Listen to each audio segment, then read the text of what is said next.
PTA के हिमायती याफ्ता नौमुंतखब रुकन पंजाब असम्बली आमिर डोगर का कहना है कि बल्ले के बगैर पंजाब असम्बली की 170 सीटें हैं। हमारा मैंडेट चुराने का खौफ इनको सोने नहीं दे रहा। चंद एमपीएस को इतने प्रेशर के बाद तोड़ा, वो भी वापस आ जाएंगे। जो एमपीज अवाम का मैंडेट लेकर आए, इनको तो आने दें।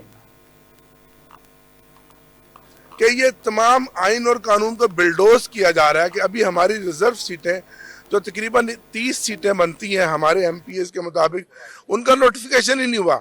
इलेक्शन कमीशन ने हमारी एसआईसी की ज्वाइनिंग की एप्लीकेशन अभी उस पर फैसला नहीं किया और इन्होंने रात इजलास बुला लिया। ये इनको खौफ है और मरियम साहबा चाहती हैं कि बस एक दिन भी ना गुजरे और मैं इस मुल्क की सीएम बन जाऊं।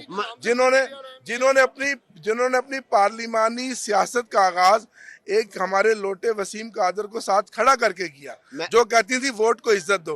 ये वोट को इज्जत है कि उन्होंने लोटों के साथ अपनी पार्लिमानी सियासत का आगाज महर शराफत साहब कह रहे हैं कि मैं कामयाब हुआ हूँ और मरियम हार गई हैं, तो आप क्या कहेंगे? बिल्कुल, मरियम भी हार गई हैं। वो तो वज़ीर-ए-आज़म बनने जा रही हैं। नवाज शरीफ भी हार गया। यास्मीन राशिद से, शहजादा गुस्तासफ खान से, मानसेरा का सीट भी नवाज शरीफ हार गए हैं। एक्चुअल तो आप जानते हैं इनको 17 सीटें मिली हैं, वो इनको भी पता है, लेकिन क्योंकि ये ज़मीर के बोझ के नीचे दब गए हैं, इन्होंने अपने मुंह के ऊपर जो है ना वो सारी चीज़ें मल ली हैं, लेकिन अवाम इनका पीछा